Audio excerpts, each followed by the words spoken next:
Good morning. Good morning.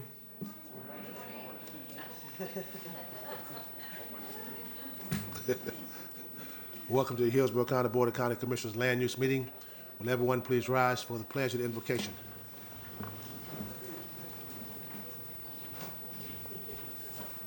Pledge allegiance to the flag of the United States of America and to the republic for which it stands, one nation, under God, indivisible, with liberty and justice for all. Our gracious and heavenly Father, we're so thankful that you touched us this morning with your loving hands to waken us to see another one of your beautiful days. We're so thankful that you allow us to come out today to do the work of this county, to make this county the best it possibly can be for everyone to live, work, and play. We ask you to be with us today as we make these decisions, Father God. We ask that you protect those that put their uniforms on to protect us each and every day, whether they're in military uniforms or first responders. We ask when their duty is done, you take them back to their homes and find everything safe and sound.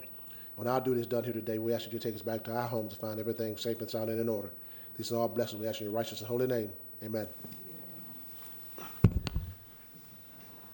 Before we get started, I like to read a memorandum into the record.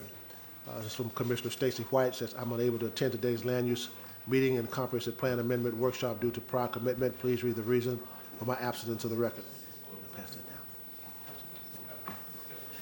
Mr. Moretta, change to the agenda. Thank you, Commissioners. Joe Moretta, Development Services, for the record. Good morning. We have 3 changes that are not shown on the agenda, and one of them actually changes one of the items that is shown for a change. The first one is found on agenda page 11, item E3, application PRS 19-757. The applicant has requested this item be continued to July 23rd board meeting starting at 9 a.m.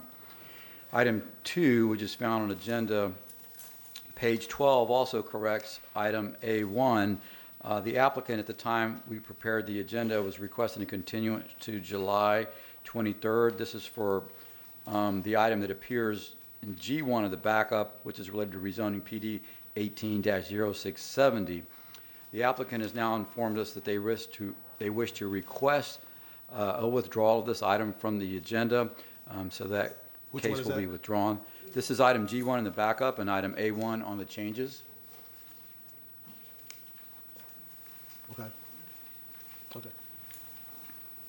And then finally, on item B3, which is rezoning 18-1515, there's a Scrivener's error in one of the conditions that we found, and we're handing out a correction for that that will go in the backup and will be corrected subject to the action of the consent agenda. Now moving on to the agenda itself, we spoke to item A1 and the changes. Accordingly, we'll start off with item A2. It's rezoning PD-19-450. The applicant is requesting this item be remanded to the July 29th zoning hearing master hearing starting at 6 p.m. Item A3, rezoning PD-18-0996. Staff is requesting a continuance to the July 23rd board meeting starting at 9 a.m. Item A4, personal appearance 18-1236. Staff is requesting a continuance to the July 23rd board meeting starting at 9 a.m. Item A5, DRI 19-0109. This application is out of order and will be continued to July 23rd board meeting starting at 9 a.m. Item A6, personal appearance 19-0526. This application is being continued to the October 8th Board of Commissioners meeting starting at 9 a.m.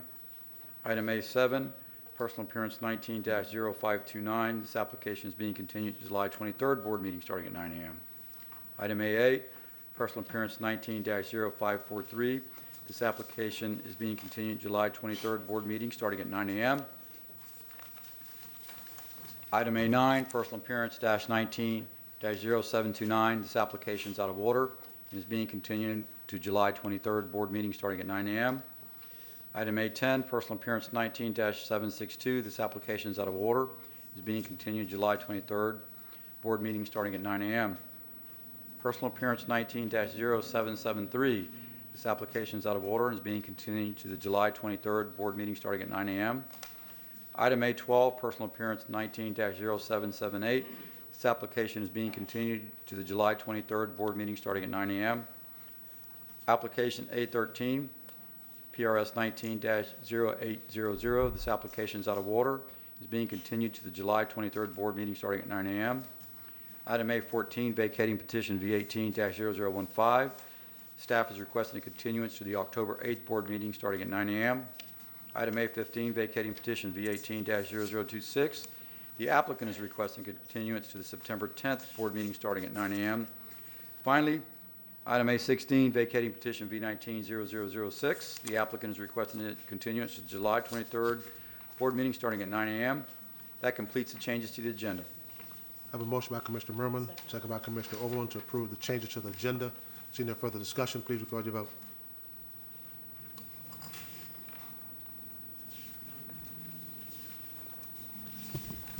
Motion carried, 5-0. I have a motion to approve the consent agenda. Motion by Commissioner Merman, second by Commissioner Hagan to approve the consent agenda. Seeing no further discussion, please record your vote.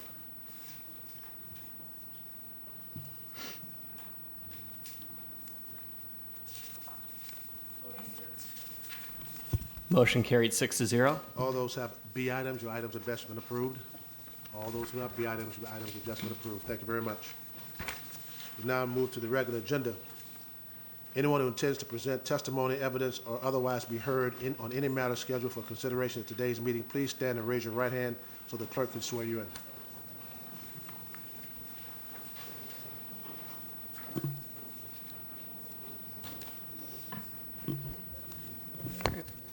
Do you swear or affirm that the testimony you're about to give will be the truth, the whole truth, and nothing but the truth? Thank you. Mr. Moretta. Thank you, Commissioners. This brings us up to the C items. These are the vacation petitions. Real estate staff will present these items and be available for questions. This brings us to item C1 on the agenda. Good morning. Good morning. Good morning, everyone. Good morning, Commissioners. For the record, Alicia Alvarez with Real Estate and Facility Services. Item C1 today is Vacate ID V18-0034. This is a petition by trustee company to vacate a portion of a deeded unimproved right-of-way formerly known as Gaskin Road, as recorded in Official Records Book 1601, page 867 of the Public Records of Hillsborough County. This petition request is made for the purpose of future development. The proposed vacate area is located south of East Fuller Avenue and west of Jefferson Road in Tampa. The petition was routed to appropriate departments and agencies, and there were no objections to the vacation of this right-of-way. The staff recommends approval of this petition. This is a public hearing. Anyone wishing to address item C1? Anyone wishing to address item C1? Motion by Commissioner Merman, second by Commissioner Kemp to approve item C1. Seeing no further discussion, please record your vote.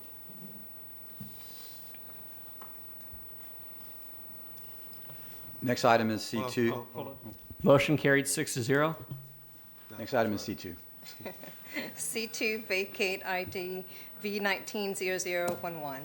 This is a petition brought by Sierra and Manuel Mendez to vacate a portion of a 7.5-foot wide platted utility easement lying within Lot 33, Block 77, plat of Town and Country Park, Unit Number 35, as recorded in Plat Book 43, page 33 of the Public Records of Hillsborough County. This petition request is made for the purpose of resolving an encroachment created when a pool was built into the utility easement. The proposed vacate area is located east of Sheldon Road and south of Woodbridge Boulevard in Tampa. The petition was routed to the appropriate departments and agencies, and there were no objections to the vacation of this easement. Staff recommends approval of this petition request. This is a public hearing. Anyone wishing to address item C2? Anyone wishing to address item C2? I have a motion by Commissioner Merman, second by Commissioner Overman to approve item C2. Seeing no further discussion, please record your vote.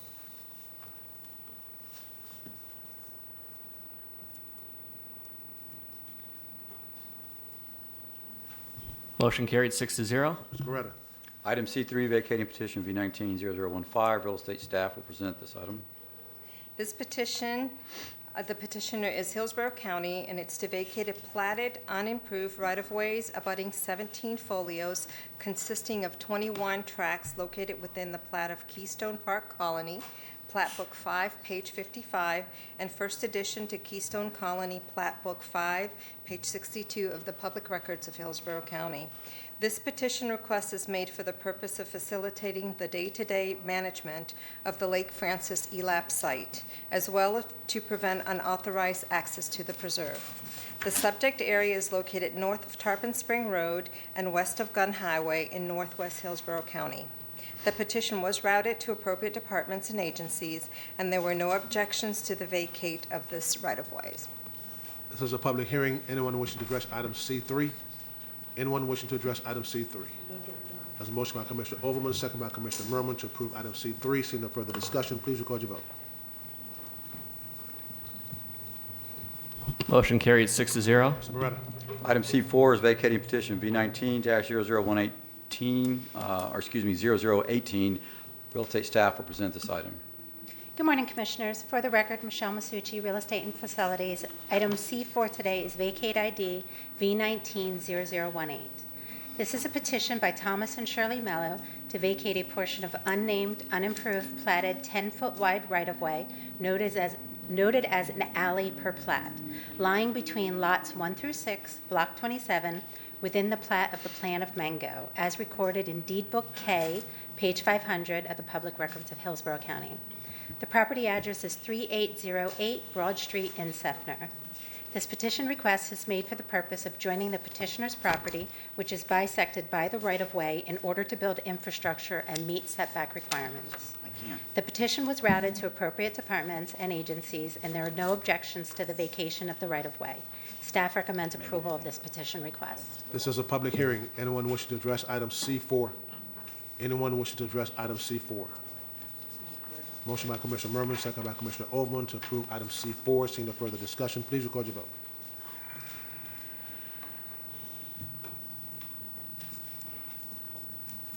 Motion carried 6-0. Mr. Moretta. Thank you. This brings us to item E1 on the agenda, personal appearance 19-0590. This is a request. This is a 7.5 acre planned development that's located on the southeast quadrant of Tobacco Road and Hutchison Road. Commissioners, this is a request from the HOA to revise the zoning conditions to allow the potential of relocating an existing log cabin. It's a historic resource to an off-site location. The conditions have been crafted to, we're recommending approval of this, and the conditions have been crafted to make that permissible, subject to a review by our Historic Resources Review Board if that is to occur. There are no new entitlements. There isn't really any site planning considerations to be had in this case. It's simply to make that item permissive. Staff is recommending approval. Is the applicant here?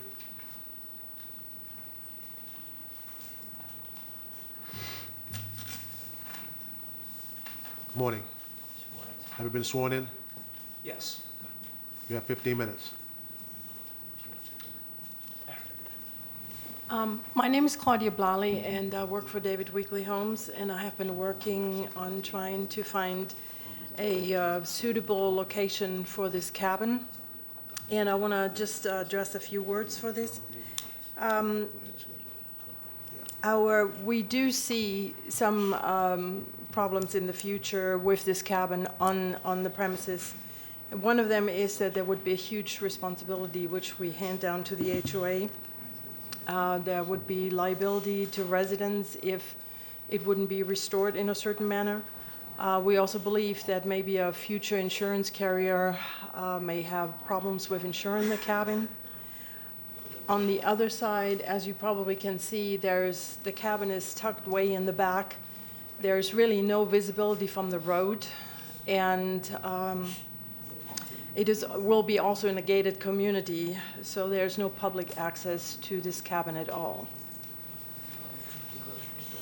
That concludes my comments. That's it? Yes. Okay, thank you. Is there anyone here to speak as proponents of this item?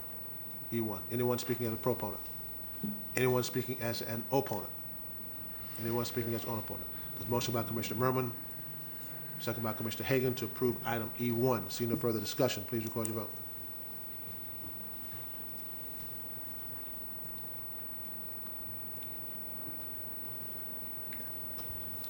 Motion carried 6-0. Thank you very much. Mr. Moretta. Thank you, Commissioners. This brings us to item E2, personal appearance 19-0646. This parcel is a planned development. It's located on the northeast corner of Sheldon and Lineball. The applicant is not requesting new entitlements. However, they're asking for additional access points. They're asking for 2 access points to occur on Sheldon and 1 on Lineball. The applicant is also reconfiguring out parcel lines along the frontage of the project to create the parcelization and make that clear where that will occur on the site plan. They've also provided related internal cross-access points, and they're proposing to modify a required screening along the north boundary to allow a combination of wrought iron and wall. Right now, wrought iron is presently required. Staff reviewed this, and we are recommending approval subject to conditions. Is the applicant here? Good morning. Have you been sworn in? Yes, I have, thank you. Good morning, Isabel Alper with Genesis Half, 1000 North Ashley Drive. This is just to clarify that all the accesses are already existing, but we wanted to make sure that they were represented on the site plan. And then with agreement with the pastor to the north, they wanted a mixture of the wall and the fence. So this is our request. I'm here if you have any questions. This is a public hearing. Anyone wishing to speak as a proponent? Anyone wishing to speak as a proponent? Anyone wishing to speak as an opponent? I have a motion by Commissioner Merman, second by Commissioner Overman to approve item E2. Seeing no further discussion, please record your vote.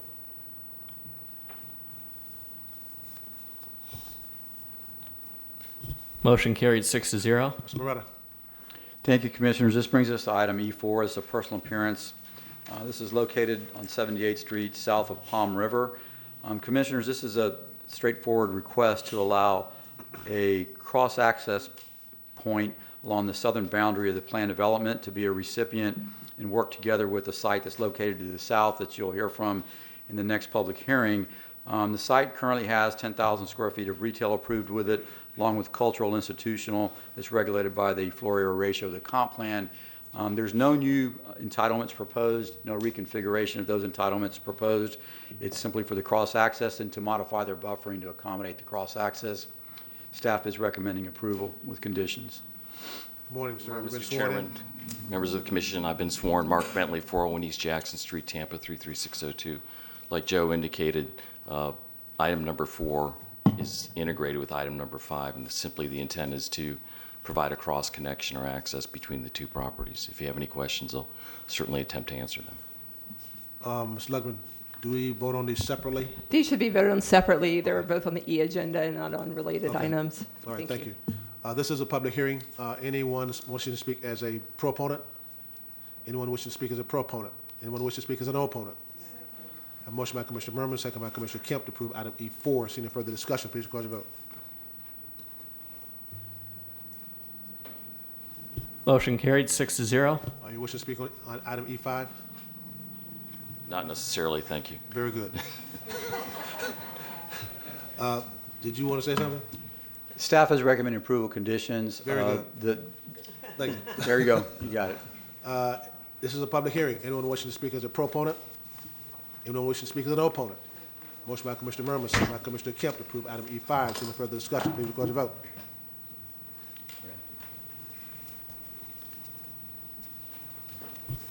Motion carried 6-0.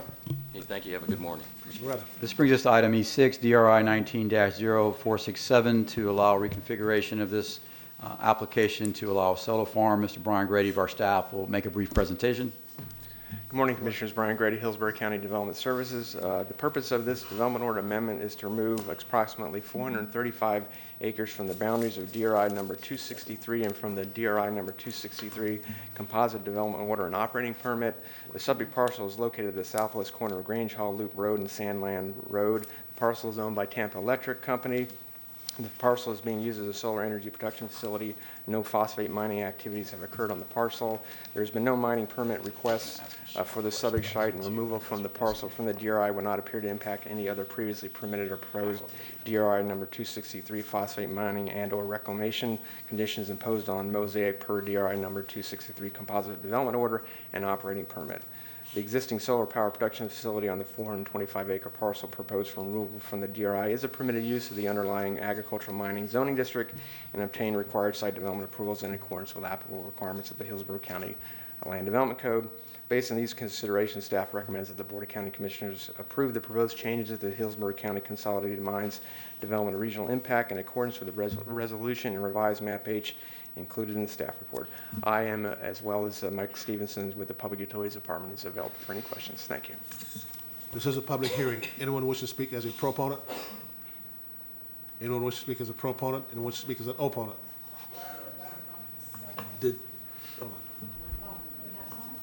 Hold on. Thank you, Commissioner. Darren Stowe, for the record, Environmental Consulting and Technology. Have you been sworn in? I have been sworn in, as is Denise Ramsey with Tampa Electric Company. We're here to answer any questions. We'd like to thank staff for their diligent effort in getting this to this point. And any questions you might have, we will try to answer. Thank you. Thank you. I think we had a motion by Commissioner Merman, second by Commissioner Kemp to approve item E6. Seeing no further discussion, please record your vote.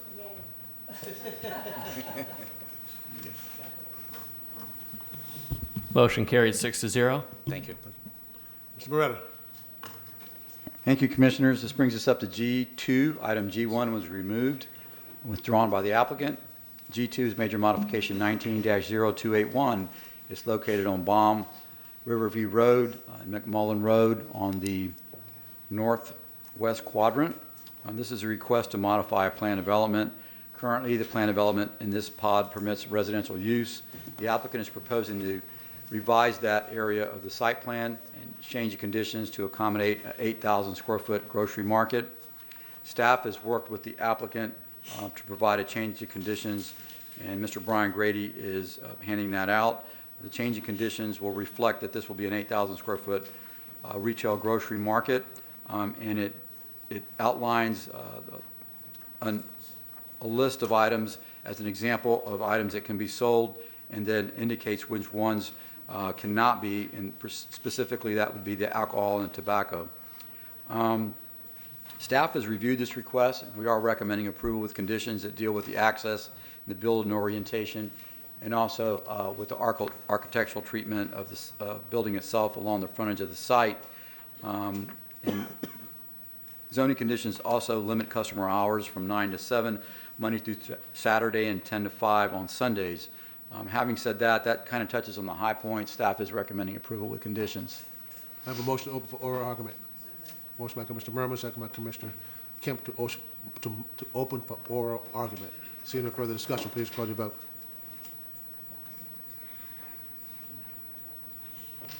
Motion carried 6-0. Ms. Luggins, anything you need to say before we start? No, sir. There is no request for additional evidence filed. Okay.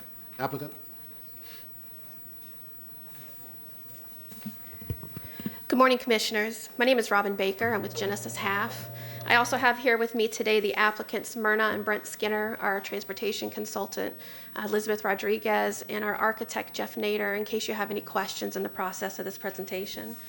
We are asking for an upscale fresh produce market. It's going to be called Fields and Table and will be located at the northwest corner of Baum Riverview Road and Estuary Preserve Drive in Riverview. The market will sell fresh local fruit, vegetables, dairy, fresh meats, and locally produced breads.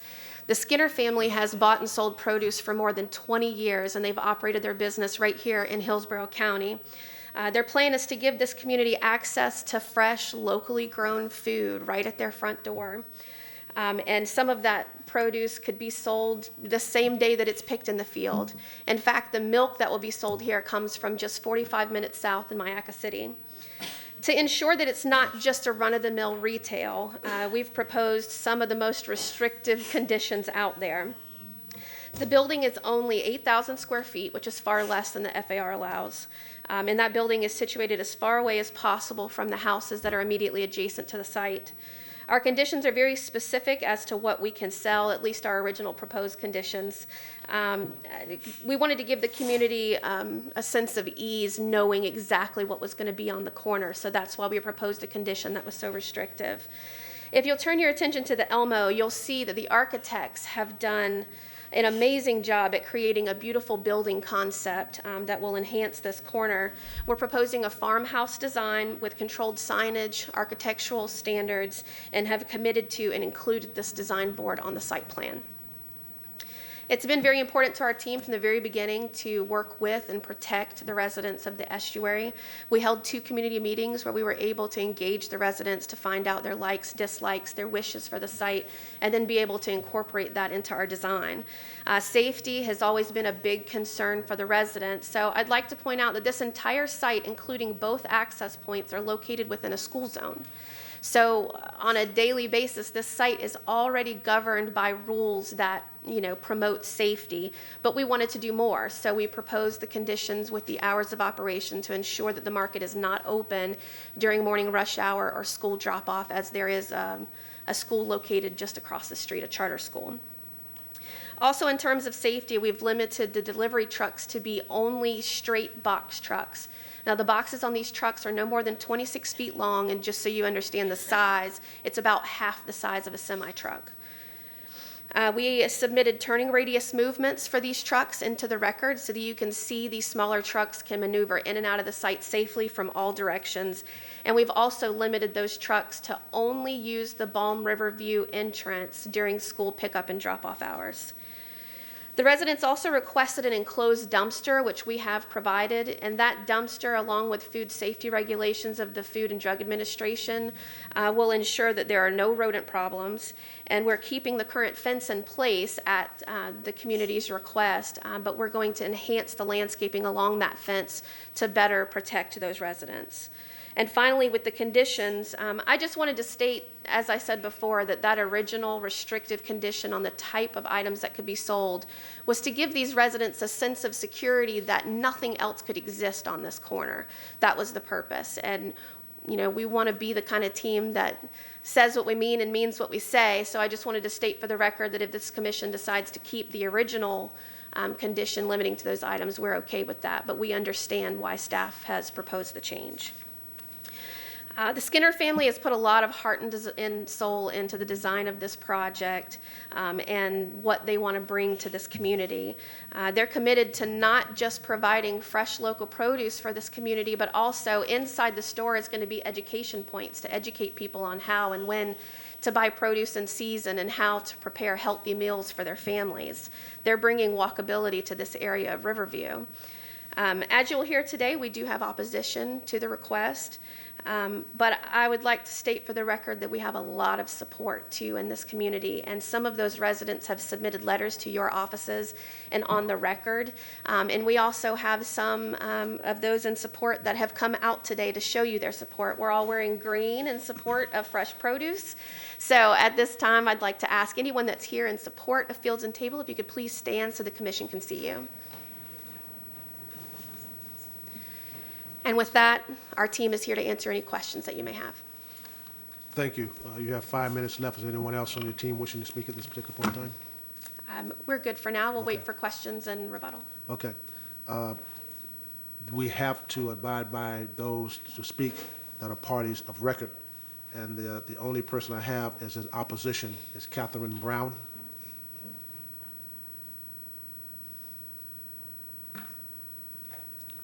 Good morning, Ms. Brown. You have 10 minutes. Have you been sworn in?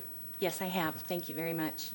Good morning. My name is Catherine Brown. I am here representing the 128 residents who have signed the petition opposing MM 19-0281. Many of these residents could not be here today. They care for small children, they have work requirements, or they are elderly and do not live or drive in Tampa.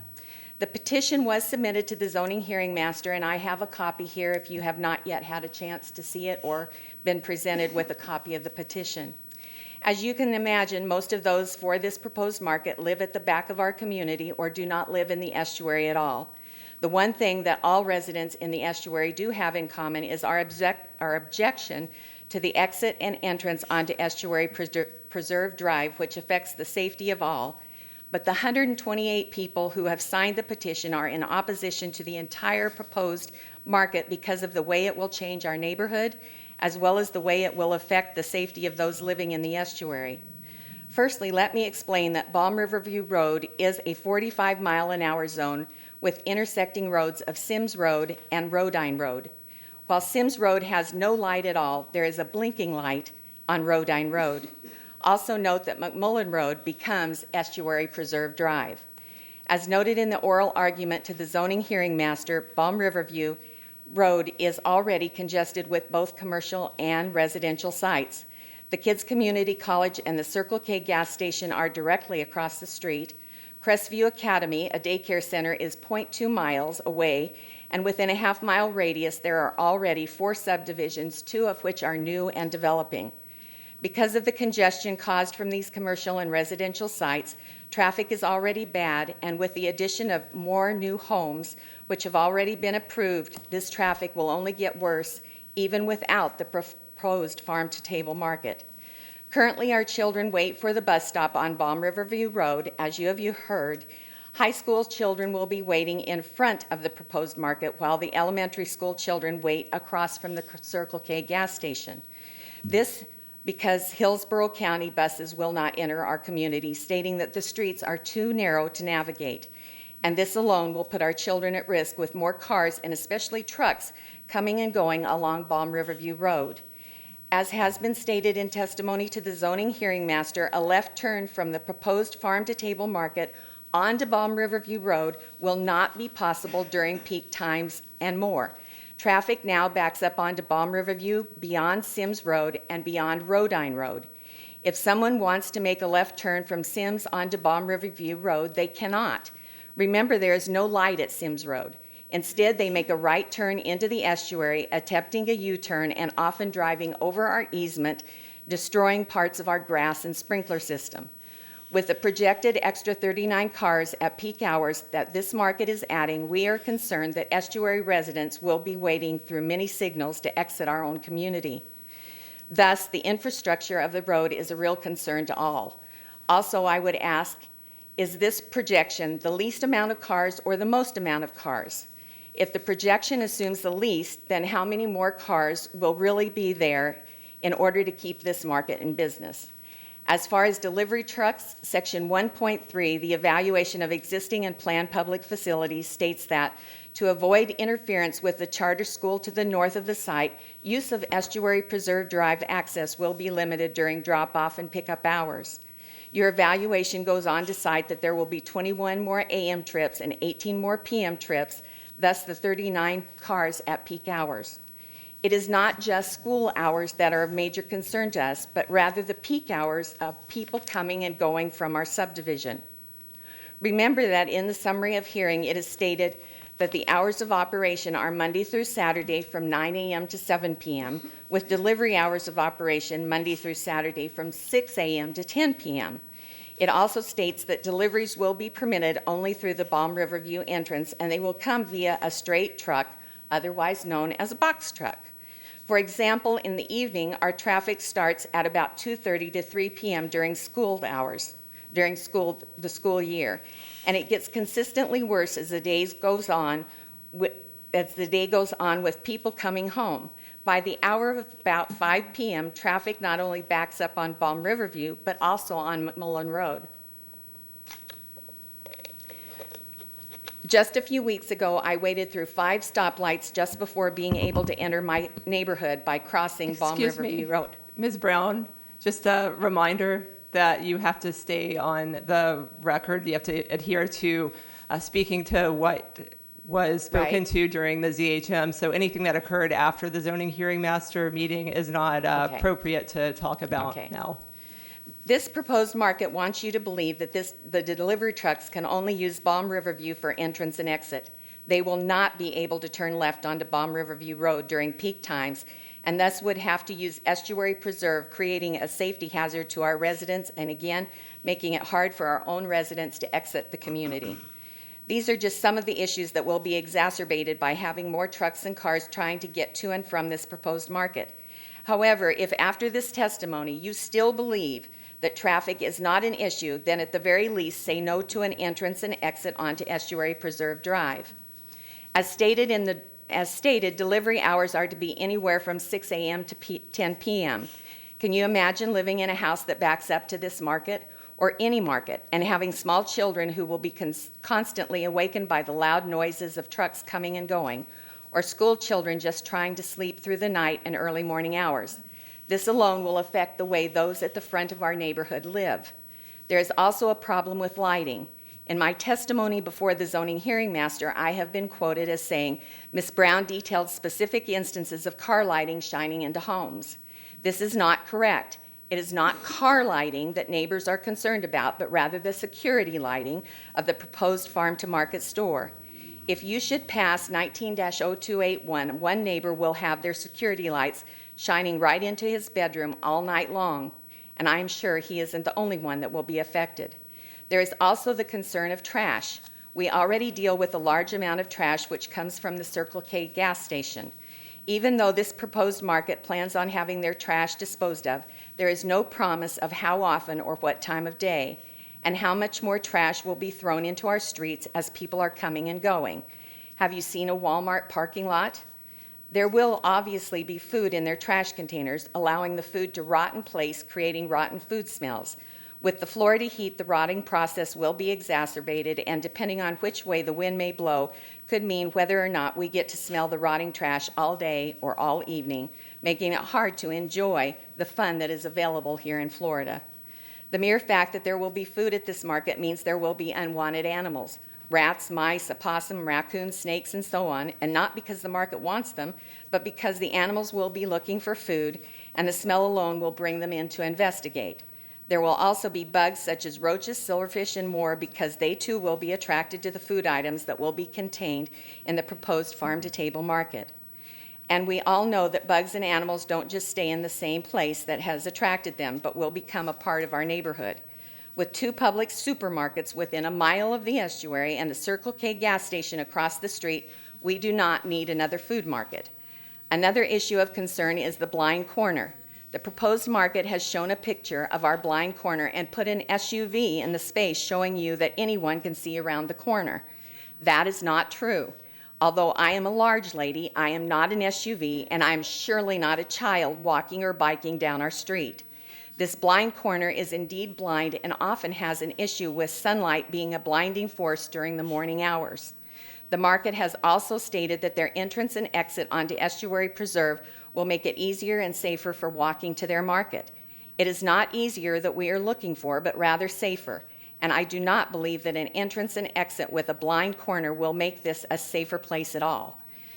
And remember, this is a street that our children walk along to get to the school bus stops or to cross the street where some attend Kids Community College. It has been said that we should have all known that something would go on that lot and that it has been stubbed for an entrance and exit. Many of us did not know. In fact, many were told that this residential site would remain residential. We, the estuary, ask that you definitely do not approve the entrance and exit onto Estuary Preserve Drive, and that you do not approve this site for the commercial business, and that before another commercial business is even considered, that the infrastructure of these roads be remedied. Again, I say that if there must be a commercial site on this business, on this location, which I do not believe is necessary, then let it be something that does not have food and has less cars, such as a dental, law, real estate, or other business office. Thank you very much for your time. Thank you, ma'am. Staff, before we get to the rebuttal, sir, can you move that timer over to the right a little bit so people can see it? It's behind the computer and they can't see that. Thank you. Applicant, you have 5 minutes for rebuttal. Hi, Elizabeth Rodriguez, 18156 Sandy Point Drive, Tampa. I'm the transportation consultant, so I'm going to quickly hit the transportation-related items, and then Robin will finish up. Regarding the estuary driveway, honestly, when I got the site plan and was hired to do the traffic study, the site plan already showed a driveway onto Balm Riverview and the estuary driveway. But honestly, I thought that it was a good idea. In a sense, well, I mean, it provides connectivity in the network. And then in a sense, in my opinion, the Balm Riverview driveway is kind of the front door, and then the estuary driveway is kind of the side door, and it's available for those residents so that they can come and go to this facility without having to travel through the signalized intersection, because otherwise they would have to travel out through the signalized intersection, go to the Balm River, and then do the reverse. So I just thought from a urban planning perspective that it belonged there. Number 2 is the lady in opposition had alluded to whether the projections that were used were kind of high or low. And in my professional opinion, they're a little bit high with our estimate of, in the PM peak hour, 38 inbound and 36 outbound trips. We were asked to use a grocery store trip generation rate for our 8,000 square feet. That's probably a little bit high, but there just was not an ITE trip generation rate for produce stand. So again, we use grocery store, which is a little bit higher. And just for the sake of comparison, I did look at what, again, our site at 8,000 square feet is a lot smaller than what we could put there. And we could put a 21,000 square foot building there. And then if that were something like a medical dental office, it would actually have slightly higher trip generation than what we're looking at. So that wouldn't be the panacea that some may think that it would be. Real quickly, traffic in general, overall when discussing, off-site traffic, as was discussed by the opposition, this intersection and that intersection. We used to do those traffic studies where we looked at the links and intersections all over the place, and now we just do an access management traffic study because we, the development teams, used to direct where the money would go. We would make improvements here and there and then get impact fee, now mobility fee credits for having made those improvements. And then the decision was made by the county that, hey, you guys just do access management, make sure your driveways work, give us some mobility fees. And now the county is going to be able to take those mobility fees and direct where to make the transportation improvements. And so, we just don't do the old school traffic studies where we look at, the whole huge study area anymore. So I'm going to go ahead and turn this over to Robin to address the non-transportation items. Thank you. I just wanted to point out, this is the picture that they were referring to, and that is not an SUV. That is considered a crossover, which is slightly larger than a car, but it's not a Kia Forte, but it's not an SUV. But regardless, you can see the actual driveway from where I'm standing. This is just 45 feet into the project, and this picture here is showing from the driveway all the way to the light. So this is by no means a blind corner. I understand that there are 2 CIP projects in the works for a light at Sims and one at Rodine. Right now, the current schedule that they have on the CIP list is starting next year in 2020. So both of those intersections in question are planned to have fully functioning lights there that might relieve some of the issues. Mrs. Brown stated that buses weren't allowed in that particular project, and I just wanted to point out that the size of the buses would be equivalent to like a semi, and that's why we have restricted the size of the truck to be much smaller so that they can maneuver in and out of the site safely. And those box trucks have delivery hours, and they are not allowed to come overnight. And the only reason that the delivery hours are throughout the day is because, like I said before, there's going to be times where they're, with their relationships with the farmers that they have, they may get a call and say, hey, Mrs. Skinner, I have a pallet of beans that didn't get picked up. Do you want them? And she can send a truck to grab them and bring them. But they still can't do it past those delivery hours, and there will be no deliveries overnight. The lights are going to be governed by the Land Development Code that requires shading. Thank you, ma'am. To keep from shining into the windows. Thank you. Thank you. Planning Commission staff? Thank you. Melissa Leinhard, Planning Commission staff. The subject property is located in the Residential 4 Future Land Use category. It is in the urban service area, as well as within the limits of the Riverview Community Plan and the South Shore Area-Wide Systems Plan. The applicant is requesting approval of an 8,000 square foot retail produce market, and with a 2-acre site, the subject site can be considered for up to 21,780 square feet of non-residential uses. And therefore, the intensity that is being requested is consistent with the Residential 4 Future Land Use category. The subject site is surrounded by a planned development with residential uses to the northwest and south. Commercial general zoning and agricultural single-family 1 zoning districts are located to the east across Balm Riverview Road and developed with a school and single-family residential, respectively.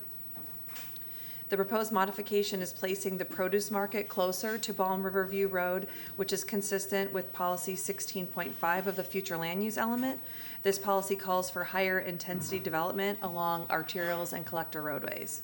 Buffering and screening will be provided per the Land Development Code to mitigate any impacts to the residential uses in the area. The site also meets commercial locational criteria, as Balm Riverview Road and McMullen Road are both collector roadways, and the site meets the distance requirement for the commercial node. The site is within the limits of the Riverview Community Plan, and according to the Riverview District Concept Map, the site is within a residential district. The Riverview Concept Map does not, however, preclude non-residential uses from being developed within this area. While this is within a residential district, the site can be considered for commercial uses due to meeting commercial locational criteria. Overall, the request is consistent with the comprehensive plan for the following reasons. The building is limited to 8,000 square feet, so the proposed non-residential use is in scale with the existing neighborhood. There is a commitment to limiting operation hours. The applicant has committed to an architectural design that will fit into the surrounding residential community, and the use is also compatible with the other non-residential uses in the area and fits into the existing development pattern. And based upon those considerations, Planning Commission staff finds the proposed major modification consistent with the Future of Hillsborough Comprehensive Plan for unincorporated Hillsborough County, subject to the conditions proposed by Development Services. Thank you. Zoning Hearing Master.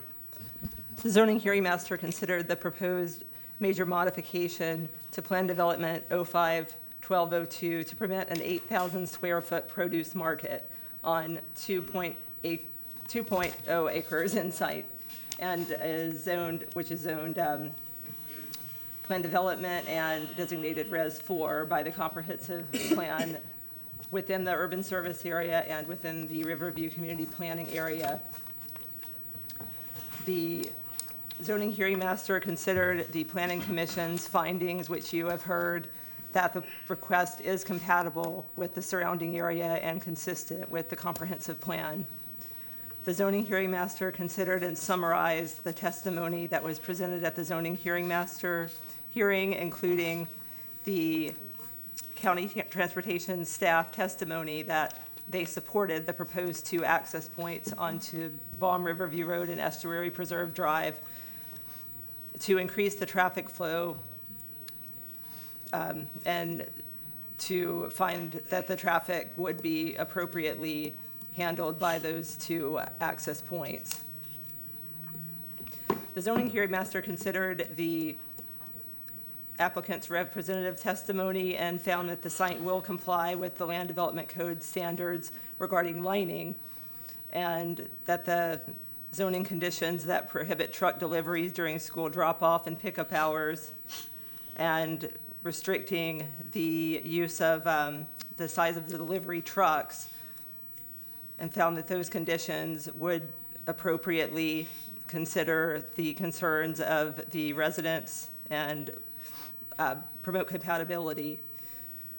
The zoning hearing master considered the fact that the site would be limited to an 8,000 square foot produce market with no other permitted use, and with those conditions that are required, including the conditions on the hours of operation and the type of items that will be sold. The zoning hearing master found that the produce market as proposed is an appropriate use of the subject property and recommended approval of the major modification. Thank you. Commissioner Hagan, you recognize. Thank you, Mr. Chair. Adam, just questioned, does staff have any issues with the access onto Estuary Preserve Drive, and are there any just general concerns regarding traffic or transportation conditions there? Commissioner, no, we are comfortable with the 2 access points as proposed. In fact, that was our recommended configuration to ensure that on-site circulation can occur appropriately. The 2 access points do meet access management spacing requirements, and so we are supportive of those 2 access points as shown on the site plan. Okay. Board members has all recommendations of approval, so I'm going to move approval. Second. I have a motion by Commissioner Hagan, second by Commissioner Merman. Commissioner Kemp, you recognize. Thank you. I just wanted to say that in my 2.5 years here, I have only seen a handful of maybe less than 5 that have had such extreme and limited conditions that they've agreed to. And I was going to ask a few questions about what the resident said, but you actually addressed them, concerns afterwards in the rebuttal. So, and I know a lot of the marketplace and what's moving there is to start to move back to smaller types of retail under 10,000 square feet. And this is, as you said, less than the property would allow with less intense uses. So I just commend you for working so hard to make conditions that make this an asset, or at least something that even those who have issues with it might grow to appreciate. We have a motion by Commissioner Hagan, second by Commissioner Merman to approve item G2. Seeing no further discussion, please record your vote. Motion carried 6-0. Thank you. Mr. Moretta. Thank you, Commissioners. This brings us to item G3 on the agenda.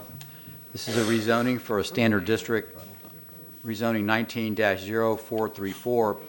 It's located at 101 Hummingbird Lane, generally at the southeast quadrant of Hummingbird Lane and Bell Shoals Road.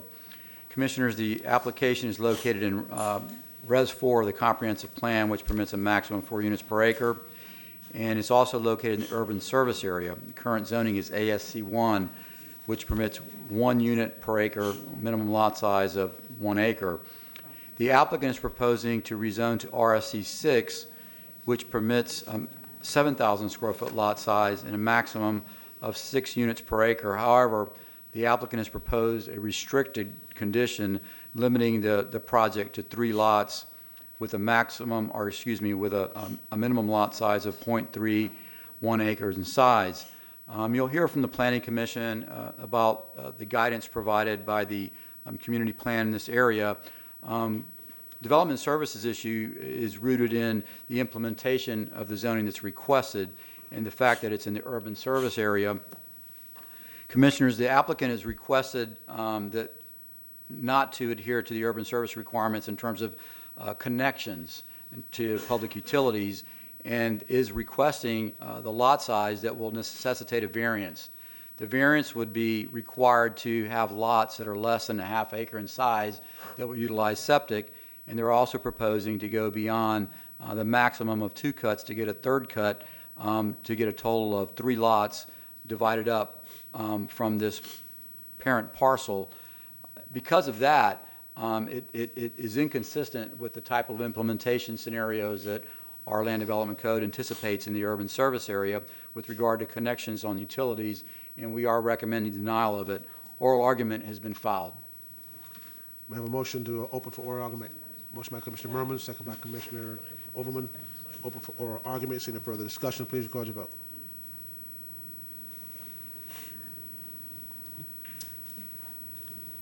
Motion carried 6-0. Mr. Lugman, is there any additional evidence?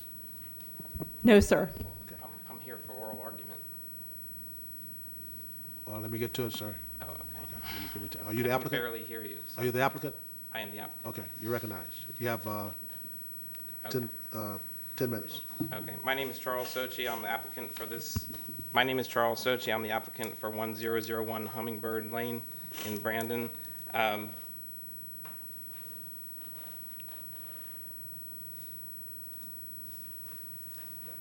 I presented this image at the hearing for the land use officer. This is my parcel. Per the report that was given to me by the county, the development review staff report, all of the parcels across Hummingbird and Bell Shoals are all non-conforming parcels to the ASC 1 designation. I produced a bunch of evidence to that fact showing smaller than 1 acre lots with private wells and septic all over the neighborhood. My lot is an anomaly. I have 420 linear feet of frontage on Hummingbird Lane, as illustrated by this survey. I have drawn on the survey my proposed lot split to divide that into thirds. When I went through with my zoning representative and my building department representative, I was told that if I was able to hook everything up to county water and county septic, that they would have no problem. I would not recommend and deny. The problem is that the area has what's called forced main sewer, which is per the health department and public services unfeasible for connection because of its great cost. I am willing to, even though the existing home already has a working well and septic, I'd be happy to connect all 3 parcels to public water, but the septics are what makes sense with the unfeasible connection to the forced main. Rezoning the parcel to a RSC designation would make it conform to the neighborhood, as well as it's not even a whole acre right now, and it's ASC1, which is 1 unit per acre. So I'm not sure who developed the parcel originally, but I don't know what their intention was. It's not conforming to any of our current zoning conditions, as are none of the other lots in the immediate area. The existing parcel is large enough to be divided into 1 half-acre lot and 2 smaller lots, which meet the size requirements for the RSC designation, but it would hinder the property, reducing the buildable size of the lots, and then I wouldn't have as much frontage. The way that I've divided the lots right now, I match the neighbor's frontage on Hummingbird. Everyone has 100 to 125 feet of frontage. That's 420 feet divided by 3. That's 140 linear feet of frontage for each lot, which would make sense to me. There's been no issues from any of the Hillsborough County agencies regarding my rezoning or lot split. The problem that they have is they cannot recommend something that requires a variance, and I can't get a variance on something that doesn't have the right zoning. So the first step in this whole plan is to get a zoning that would allow for me to even ask for a variance to allow for septic. So really, I'm here to see what we could do, the concessions that I could make to get my lot split. I have, as I mentioned, we have county water there. I'd be happy to hook all 3 parcels up to county water. I've spoken with the health department. They don't have a problem with issuing me septics for the 2 additional lots and me leaving the first lot on septic. So really, to me, it's a make sense thing, because I'm tidying up something that, I've got the only parcel in the area with these conditions. At the last hearing, I showed the zoning map, which shows all of the other lots in the neighborhood that are all 0.2, 0.3, 0.4 acre lots that are all developed single family, that all have,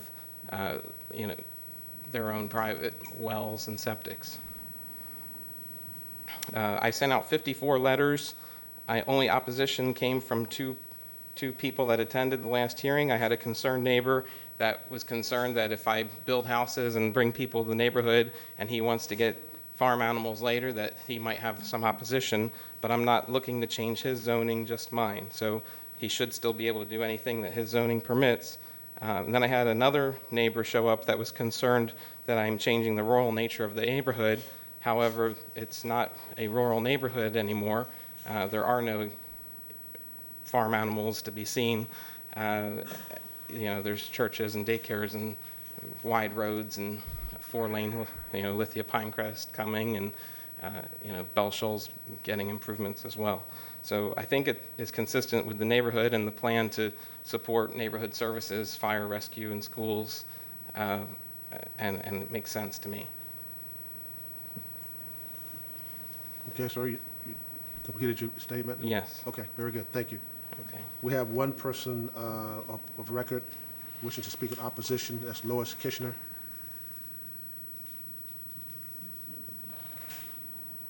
Good morning. Have you been sworn in?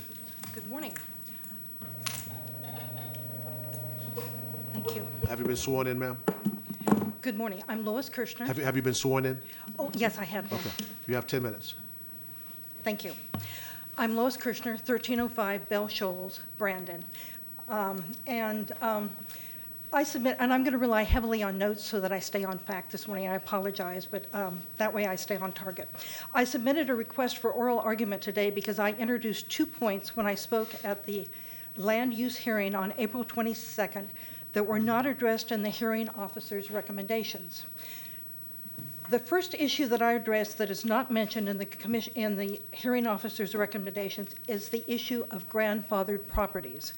You have just heard the applicant talk about smaller properties. Across the street are smaller properties. But let's look at the facts. The applicant is a builder. He's trying to justify a rezoning change on Hummingbird Lane by pointing out that there are some smaller properties. This is true.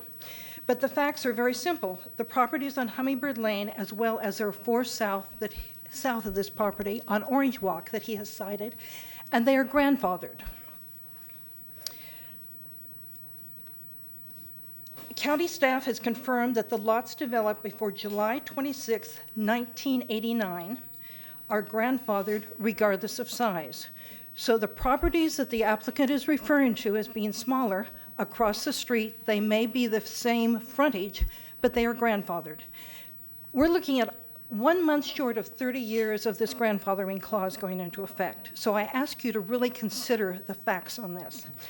The second issue that I addressed at the hearing that is not mentioned in the hearing officer's recommendation is neighborhood opposition. I am one of those persons who spoke on oral argument. Mr. Rodriguez also spoke. So that is 2 of us that spoke on oral argument. Something that the applicant is forgetting to mention and that I believe you can check on record, there are 11 letters on file in opposition to this project from neighborhood residents. Now, the applicant at the the hearing meeting had said he has spoken to a handful of neighbors that do not have a problem with the request. He does not define the word handful. Webster defines it as a small number.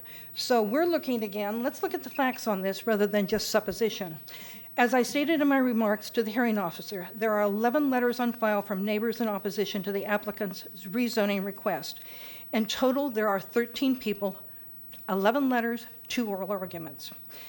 I believe that the Board of County Commissioners need to be aware of the neighborhood opposition, the written as well as the oral, before making a decision. There is a very big difference between 54 letters being sent out and letters of opposition on the project. In closing, I'd like to review the recommendations for this rezoning. Development services, not supported. Planning Commission, inconsistent with plan. Zoning hearing master recommends a denial. That is 3 out of 3 on this.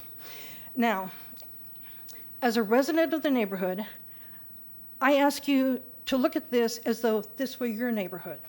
This is not a gated community. Yes, ASC 1 property has a rural, the Land Development Code defines it as a rural environment. It is a rural development. There are chickens, there are some livestock, limited, but this is a neighborhood that is older, but it has a certain amount of charm attached to it. The developer wants to buy the lot. Just think about if this were your property, or if you lived in this neighborhood. You had a developer that came in that bought a lot that was zoned ASC 1 house per acre, but he decides he wants to build 3 houses. Would you like this happening in your neighborhood that would affect the neighborhood character? I just ask you to make that consideration, and I thank you for consideration of my request for denial of this applicant. Thank you. Thank you, ma'am. Any questions? No, ma'am. Thank you. Applicant, you have 5 minutes for rebuttal.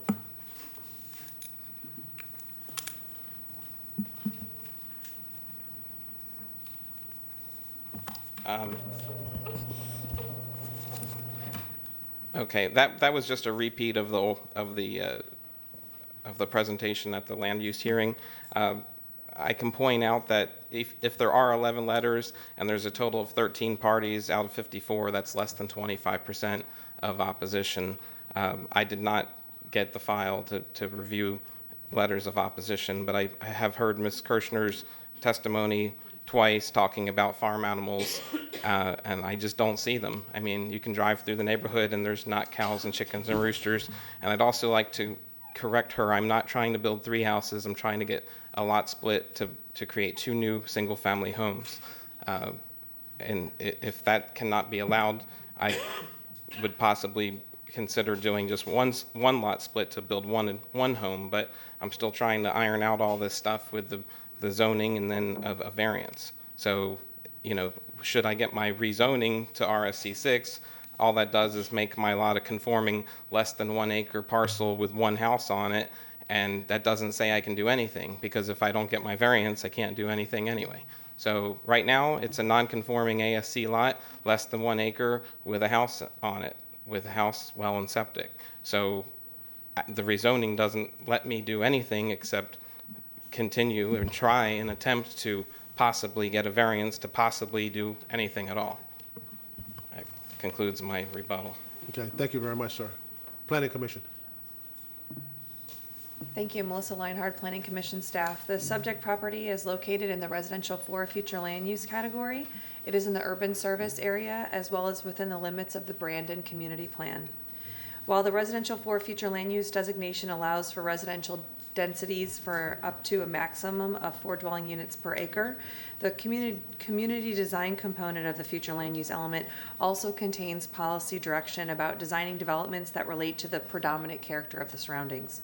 Because the surrounding land use pattern to the north, east, and south of the subject property has similar lot sizes to the development pattern envisioned under the adopted future land use element, the applicant's request would be a change in character from that existing development pattern.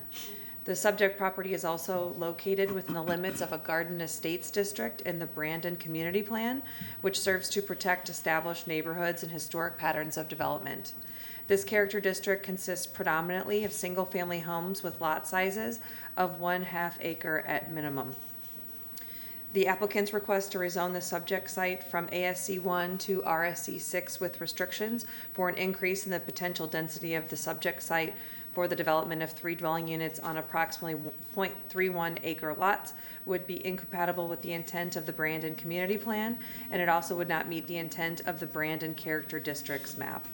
Overall, the proposed rezoning would allow for a development that is not consistent with the goals, objectives, and policies of the future land use element and is incompatible with the existing and planned development pattern found within the surrounding area. And based upon those considerations, Planning Commission staff finds the proposed rezoning inconsistent with the future of Hillsborough Comprehensive Plan for unincorporated Hillsborough County. Thank you very much. Zoning Hearing Master. The zoning hearing master considered the applicant's request for a rezoning to the RSC 6 restricted zoning district for this property, which is 0.94 acres in size and currently zoned ASC 1 and designated residential 4 by the comprehensive plan. The zoning hearing master noted that the applicant intends to subdivide the property into 3 lots, each with approximate lot sizes of 0.31 acres. The applicant intends to connect to public water and utilize septic tanks for the 3 lots. The zoning hearing master found that the Development Services Department has advised the property owner that a variance is required to, first, the minimum lot size required for utilities, as 1/2 acre is needed to have a septic tank, and the applicant is proposing only 3.31 acre or 0.31 acre lots. And additionally, a variance is required to have 3 lots on well and septic in the urban service area. The Development Services Department therefore does not support the rezoning request, as the variance request is not guaranteed to be approved. As you heard, the Planning Commission found the request to be incompatible with the Brandon Community Plan, the development pattern in the area, and the comprehensive plan. The zoning hearing master also reviewed the testimony in opposition that was received at the hearing, focusing on existing larger lots in the area and the possibility that new homeowners would not accept the rural nature of the development, as neighbors have horses and chickens. The zoning hearing master reviewed the record and found that the proposed rezoning to RSC 6 restricted is inconsistent with the surrounding area, as well as the land development code and the comprehensive plan, and recommended denial. Thank you. Commissioner Merman, you recognized. Thank you, Mr. Chair. And this is a very interesting project. I don't know what, it's got a lot of details to it. And in talking with staff, I realize, and I know the applicant is desiring to have 3 houses on this one piece of property. The one house that's there, and then divide up the remaining portion into 2 houses. And I think that's therein where the problem lies. And I talked to staff, and I'm inclined to go right now with the denial, but I do think there's an opportunity here for the applicant if he would sit down with staff and work with them on this. I understand the issues around the septic tank because there's a forced main there, and it would be cost prohibitive to really go on county sewer. Is that correct? There would be a high development cost Yeah. for the small number of lots. But I think if you were just willing to maybe put just one more house on there instead of the 2, I think we can get closer to where we want to be to help you. And I think that's where we're at here, is we're trying to help residents like yourself, sir. We don't want to just sit up here and just deny. We want to really help you get to where you want to be, maybe not the whole way. But excuse me, could you come to the microphone? I spoke with Stephen Beachy regarding this, and I have offered to concede to a single split, but I still have the issue with the variance. So his recommendation to me was to leave it as it stands and then see what comes of this hearing and then revise as necessary. Okay, so I think this is the issue. So I was talking with staff. I think you could get really, really close to getting approval on that variance if you just went with one other house. And I'll let Adam Gormley describe it. I think we probably should just continue this item to allow you to work with staff and hopefully get there. But I'll let Adam Gormley make some comments. Commissioners, I think what this is getting to is there's 2 elements of the utility that were of particular concern to us. One is the lot size, and the other was the number of lots that would be created. If you're interested in having a discussion about going to 2 lots instead of 3, that takes one of the elements off the table, and that the 3rd lot split would require a variance. As to the lot size, that conversation would still entail a variance to the minimum lot size of a ½ acre, but since you have just about an acre, the lot size would be very close to that minimum and would be, I think, a different dynamic in the variance, but recognizing that would still be a process that it would go through. Is that something you would Yes, want to talk that was with something I staff offered about? up on. I offered that up on the table before, but like I said, we have, as Adam said, we have all these elements of forced main and wells and all that stuff. So my whole thing was, you know, when I spoke with Stephen Beachy initially, he said, okay, go forced main sewer on everything, go county water on everything, and then we don't have to deny you right off the bat. But then I'd be committing to this humongous. Well, if we deny it today, then I'm in you're trouble. back to square one. Right. So I think the best thing to do is just, I will move to continue the item and let you work with staff. All right, I So appreciate you that. can get to a place where you feel Everyone comfortable. might be happy, right? Okay, thank you. We have a motion by Commissioner Merman, second by Commissioner Overman. That'd be July 23rd at 9 a.m. Commissioner Overman to continue. Commissioner Smith, you recognize. Yes, I'll be supporting the continuance, but I just want to say that I'll also be watching for the Planning Commission recommendations of how this fits in with the Brandon Community Plan. So that's not like something I'm not concerned about, just so you know. Thank you. Okay, we have a motion by Commissioner Merman, second by Commissioner Overman to continue to when? July 23rd at 9 a.m. 23rd at 9 a.m. See no further discussion. Please record your vote.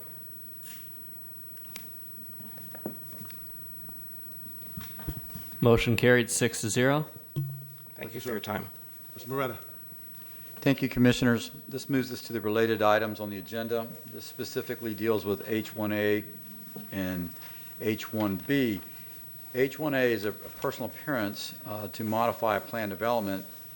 Plan development right now is approximately 47 acres large.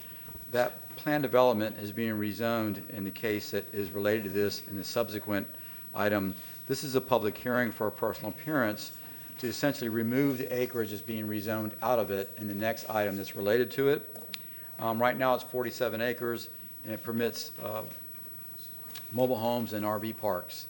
The proposal is to retain 3.19 acres of this site, and the personal appearance also calibrates the site plan and the conditions to reflect the acreage that's being removed in the proposed rezoning.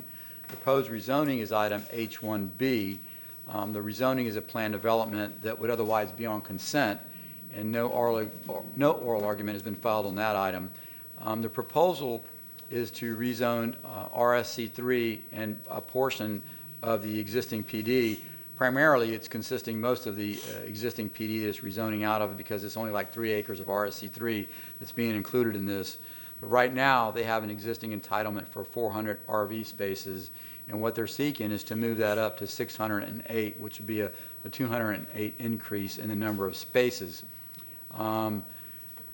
This particular development has all recommendations of approval, and as I said, it would otherwise be on consent.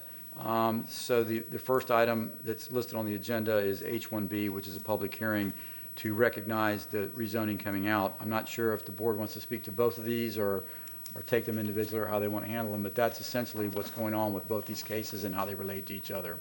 So the public hearing will be on H1B? H1A. H1A. Okay, is the applicant here? Is the applicant here?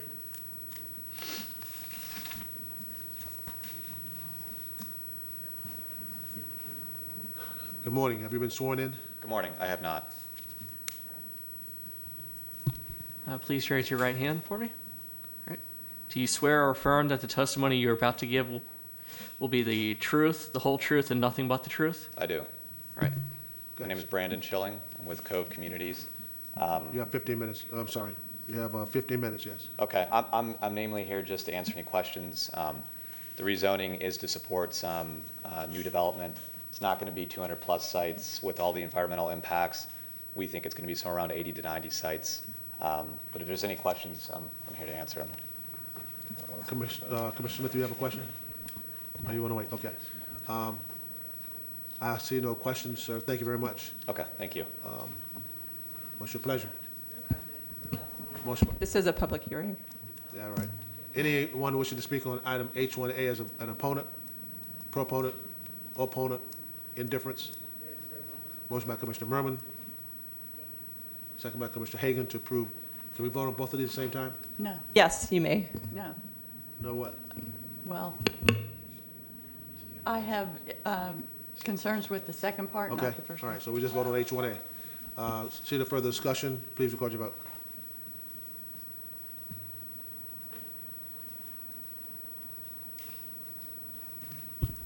Motion carried 5-0. H1B. H1B is a rezoning to rezone RSC3 and PD zoning out of the existing zoning that we just spoke of.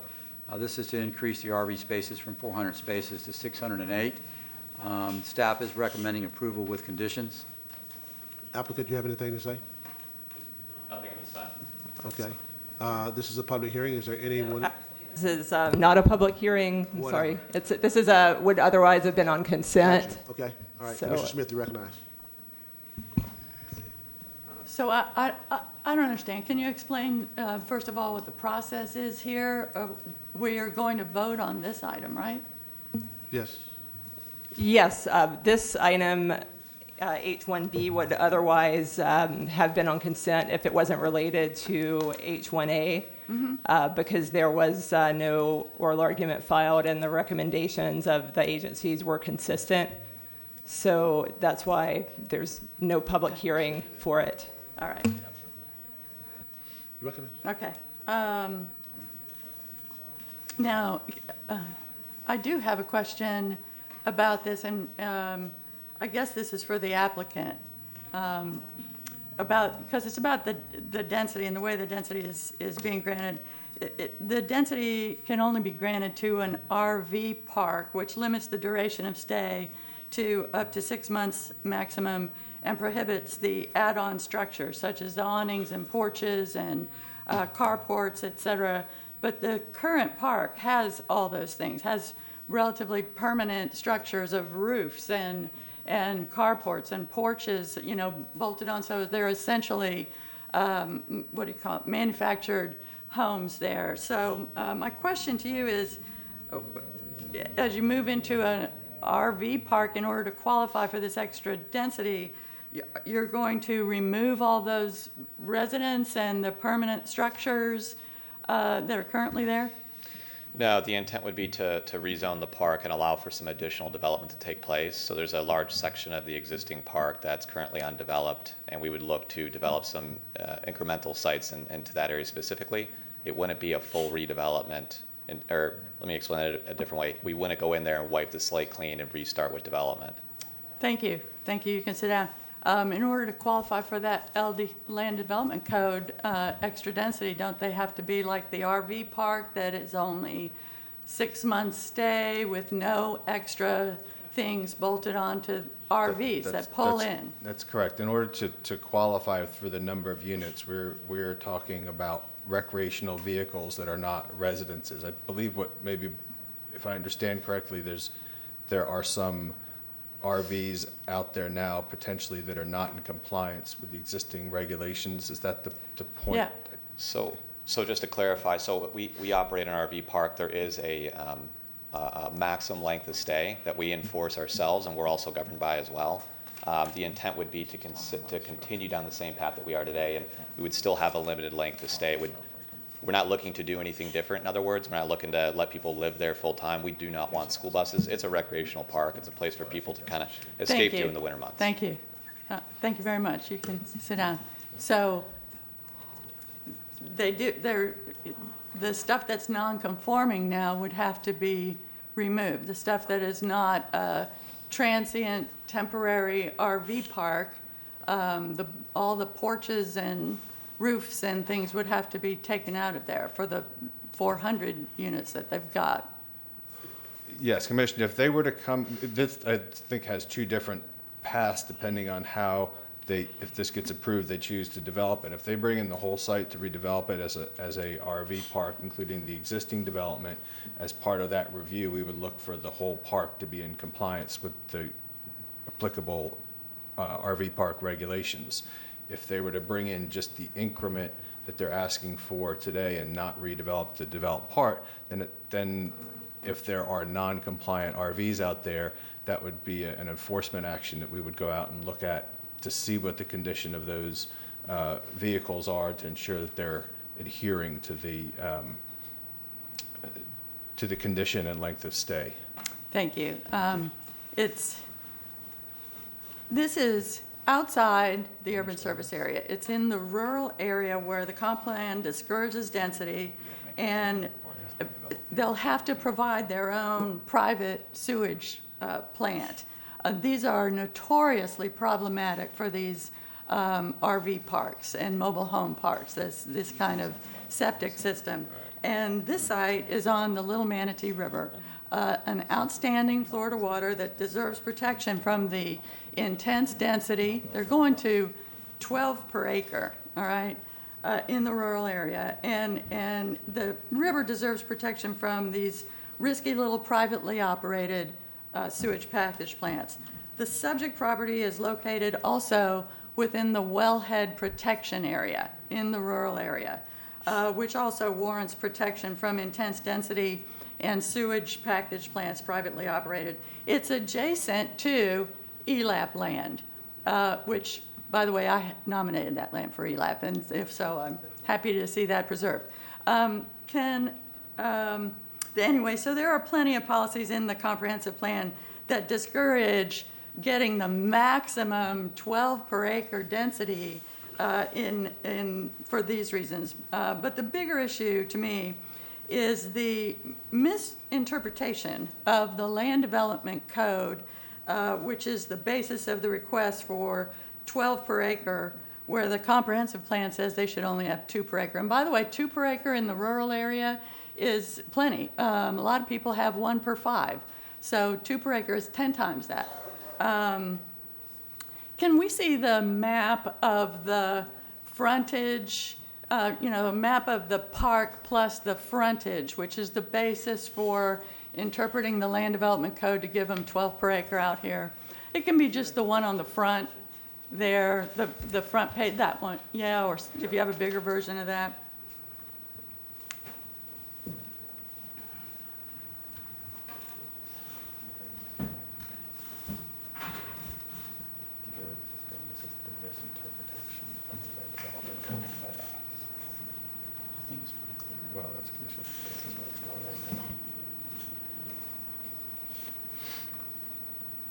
Thank you. We don't have it yet? That's fine. Yeah, if you could kind of zoom into, yeah, exactly. All right, that's good. So they're asking to increase the density on this whole site from 400 RVs to 608 RVs, using the opening of the access road. Can you point to that? The opening of the access road, right there at 41, the intersection of that road and 41. So, yeah, can you just point out the intersection of that road? Yeah, that's it.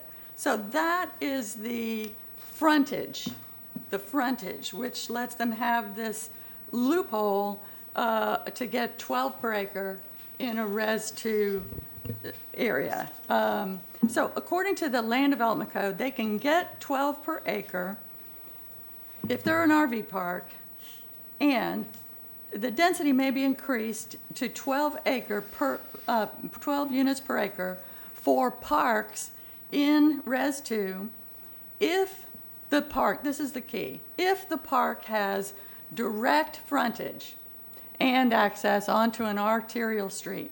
Direct frontage. So they're claiming that the tiny little cross-section of the road they own far away from the park on the river is enough frontage to give them 12 per acre in the rural area on the Little Manatee River in a wellhead protection area. So I don't think the Land Development Code is being interpreted correctly here. The Land Development Code says they can increase their density if the park has direct frontage and access onto an arterial street. The park does not have direct frontage onto Highway 41. The park has a long little road that goes to Highway 41. The 30-foot width of that half mile long, that road is at least a half mile, does not constitute direct frontage of the park. The park itself is half a mile away from Highway 41. That's not direct frontage of the park. You have to drive about half a mile away from the park down a very narrow, unmarked road. This little road has no lane markings.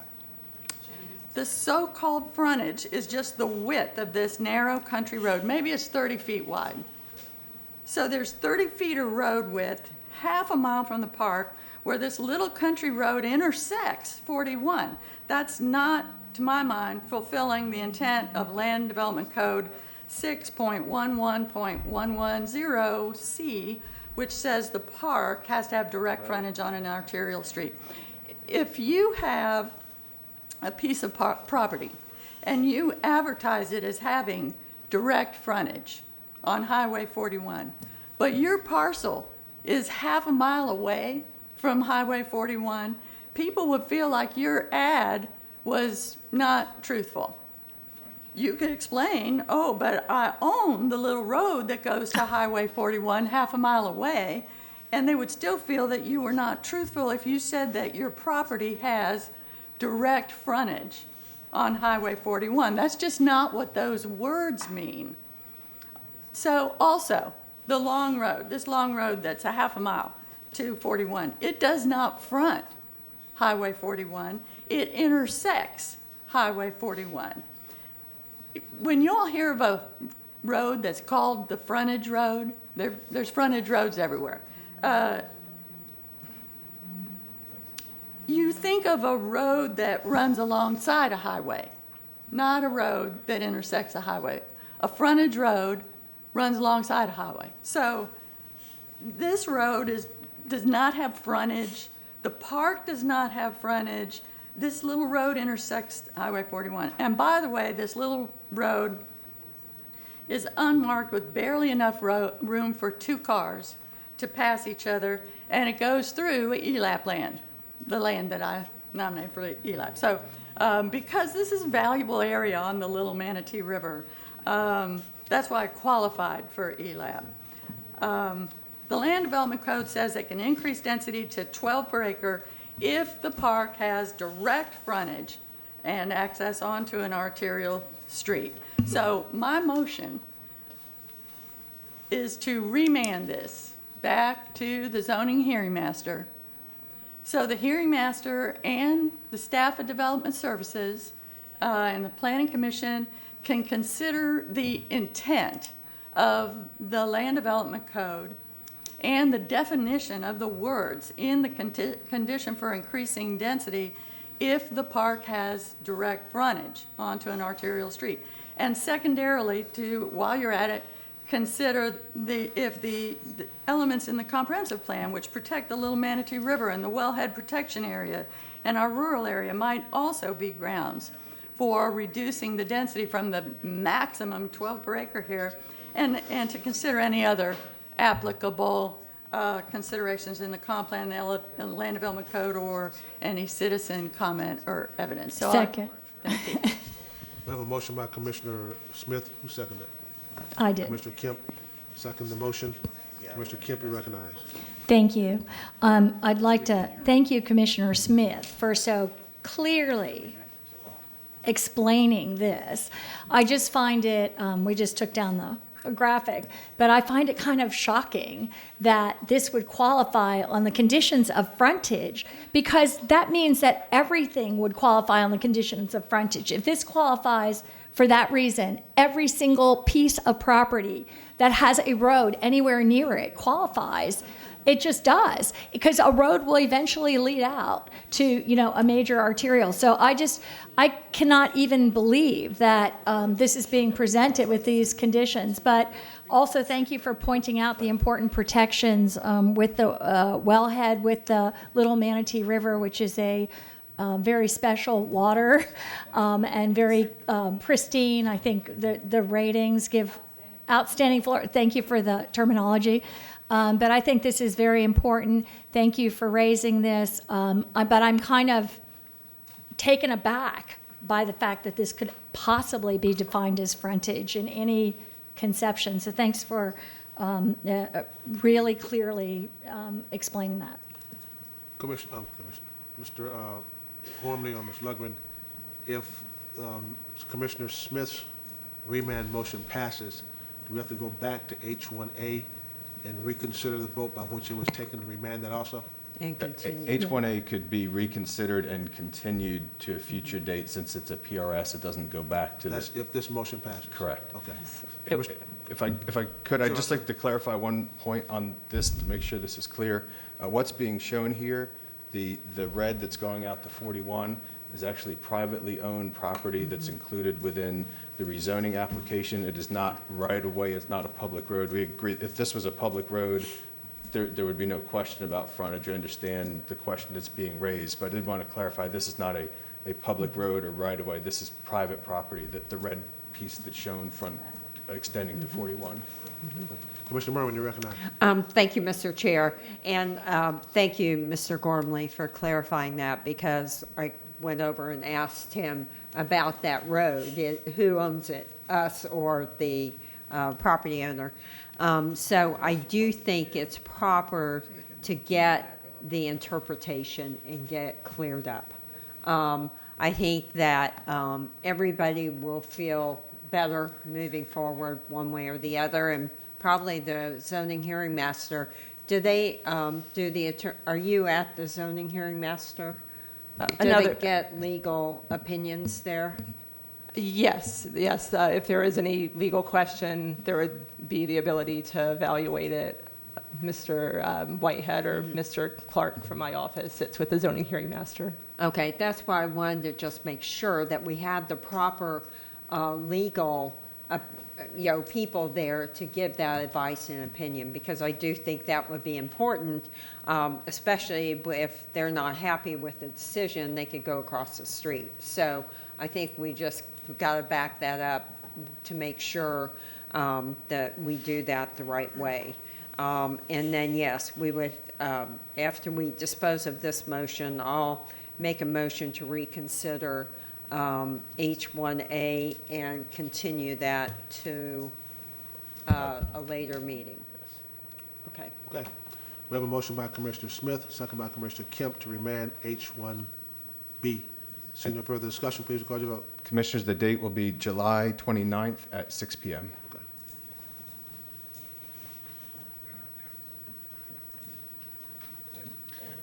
Commissioner Overman, your vote, please. Motion carried 6-0. Commissioner Merwin, you recognize for a motion. Yes, and I'll make a motion to reconsider H1A and to continue that to a future meeting. And that would be we would recommend September 10th at 9 a.m., and that would be the date at which the remanded application would come back to the board. Is there a second? Okay. Is there a second? Motion? Okay. Hesitating there. I think that was Overman, second? Okay. You have who? All right, well, have a motion by Commissioner Merwin, second by Commissioner Smith. Commissioner Smith, you recognize. Yeah, I just want to say something. Turn on your mic, turn on your mic. I'd like to say something after this about the combination, but after we pass this motion. Okay. Seeing no further discussion, please record your vote.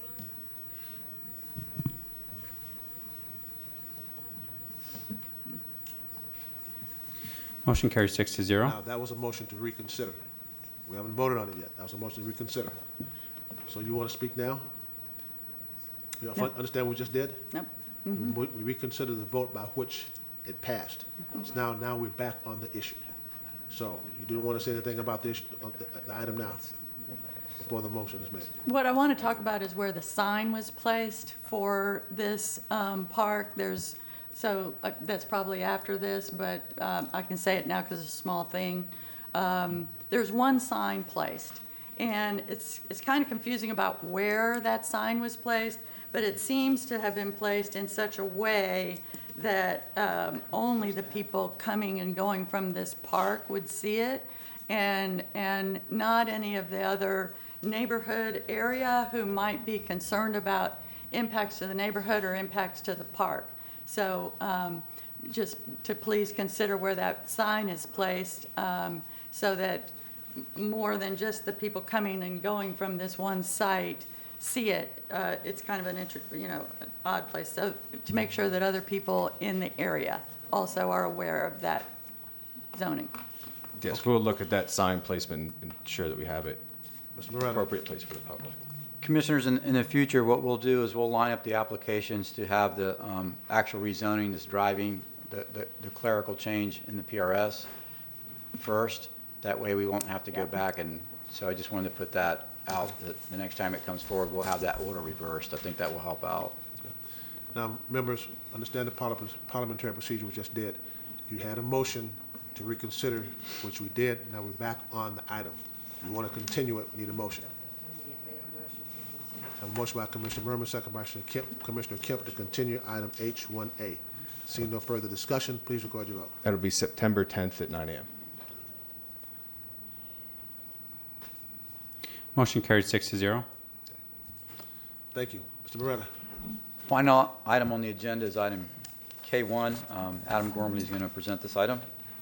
Commissioners, K1 we have on the agenda to advise the board of an initiative we're going to undertake at the board's direction and request to examine our plan development, our current plan development regulations, and explore possibilities for sunsetting portions of plan developments that come before the board in the future. What we intend to do is look at what other jurisdictions do in terms of what is permanent, what expires, look at how the mechanisms that are used and the timeframes, and engage our stakeholders, both public and private, to discuss potential options and come back to the board with a report that includes the approaches taken, some of the feedback that we've received, and some recommendations on how to potentially proceed with incorporating some of those into our plan development regulations. So at this point, the action is to inform the board that we're going to be undertaking that, and we'll be coming back with a report that will reflect the results of that effort. Okay, any questions? Any questions? Seeing none, is there any other business to come before us during the land use meeting? Seeing none, the land use meeting is adjourned. I'll now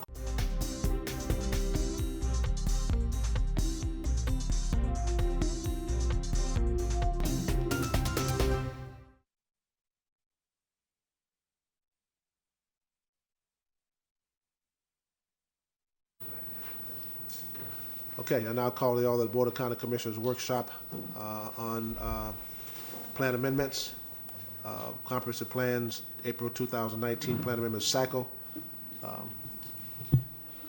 Who's going to present this, sir? Good morning, Mr. Chairman, members of the Commission, Tony Garcia, Planning Commission staff. We have a brief workshop for you this morning related to 3 plan amendments. These plan amendments will be coming for you before formal adoption hearing on August 15th. 1 will be a transmittal, 2 will be for adoption, barring any request by any of the applicants to continue any of these cases to a further date. That is the date that we have scheduled for these items to come before you formally for adoption, 2 adoption and 1 transmittal, August 15th. Today will just be a briefing on the 3 amendments.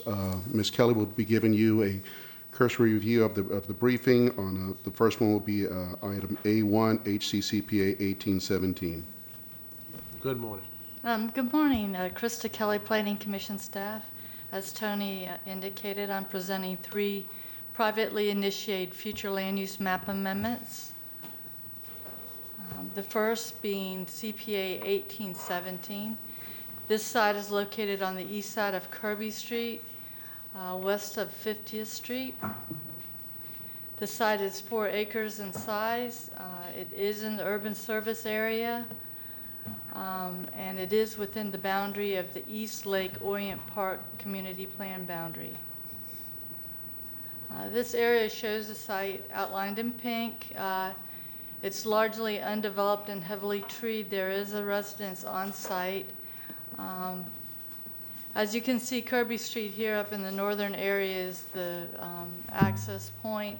It does cross another parcel in order to reach this site. The surrounding area consists of a mix of suburban scale residential development and apartments. The applicant's requesting a future land use map change from residential 6. That's the bright yellow, and as you can see, it's surrounded by residential 6 to the east, west, and south. There is residential 20 further to the east and residential 35 to the west. The applicant is requesting a change to residential 20, as you can see, this dark brown color. The impact of this change would be the addition of 56 dwelling units from 24 units to 80 units. The FAR would increase from 0.25 to 0.75. That would be an increase of, on this side, of approximately 87,000 square feet of non-residential development if it were to meet locational criteria, which it does not at this point. However, there is an option for a waiver. I close this with, I'm happy to answer any questions regarding this plan amendment. I see no questions. Thank you very much. Okay, the next plan amendment is CPA 1818. This is a approximately 21 acre site located within the urban service area and the Brandon Community Plan boundary. It is also in the urban general district within the community plan. It's on the north side of Bloomingdale and east of Gornto Lake Road. This is an aerial of the site. As you can see, there are homes on large lots. The area is urbanizing, however. This is a Target and a Home Depot. There are apartments across the street. This is a strip mall, and because of the age of this area, you're not seeing a large self-storage and office park to the east.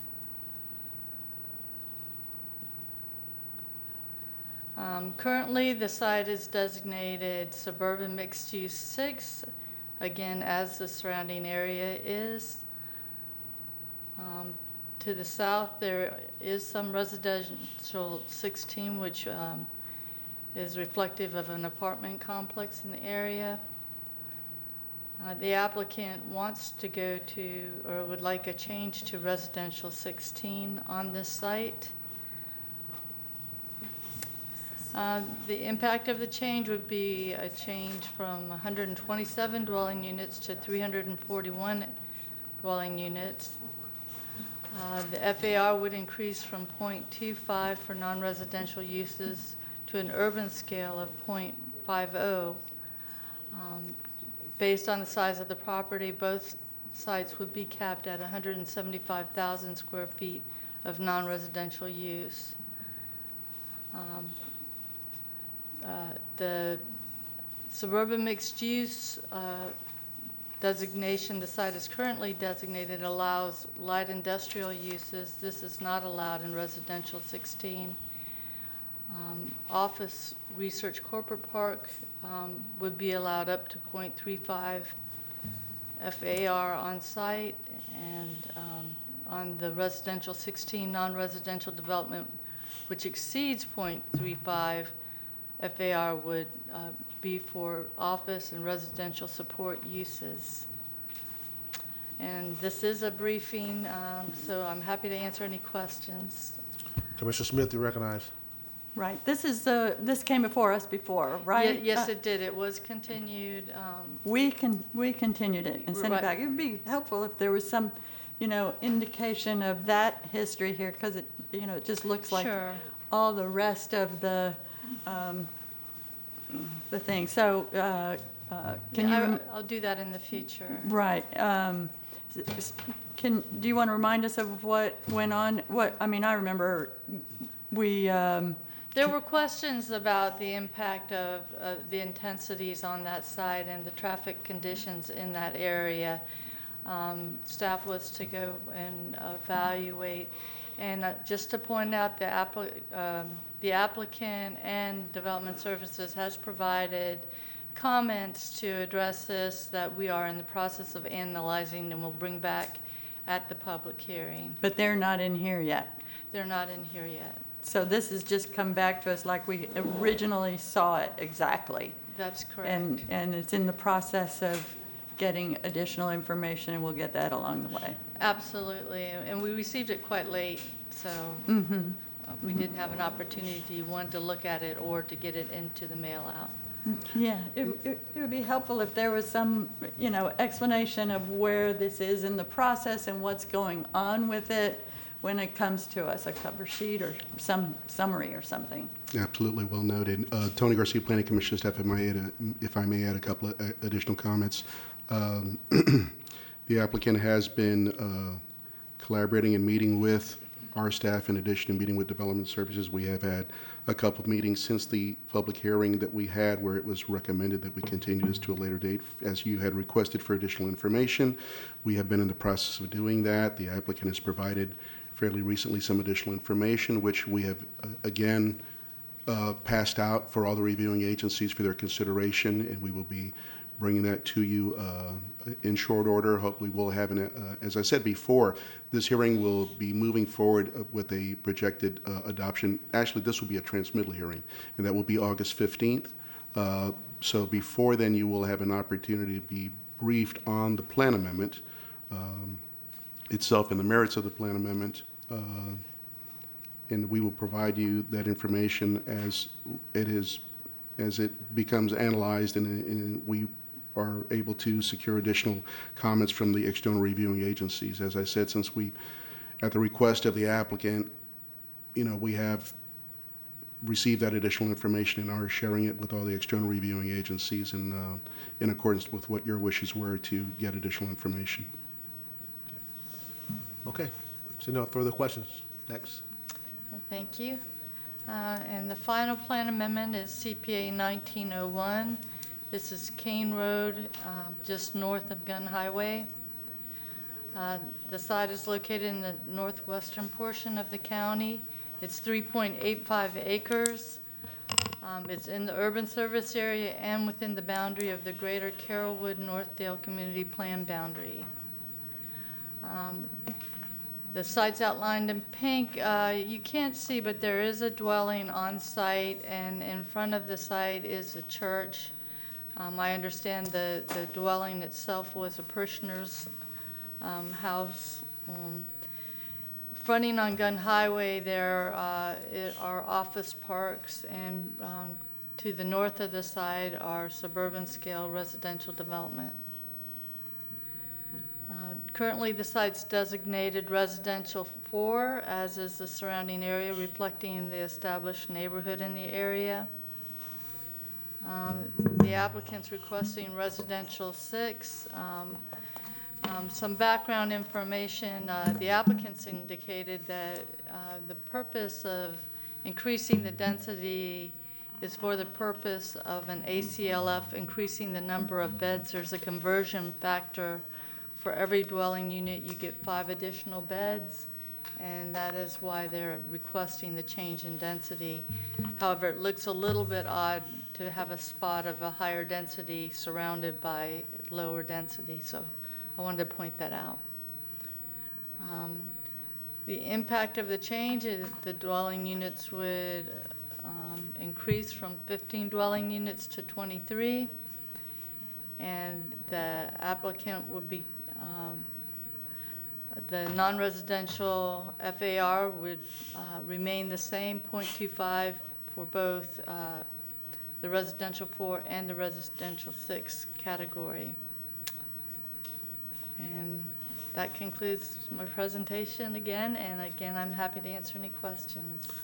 I see no questions. Thank you very much. Any further business? That concludes our presentation Thank today, you sir. very much. We adjourn. Thank you. Is this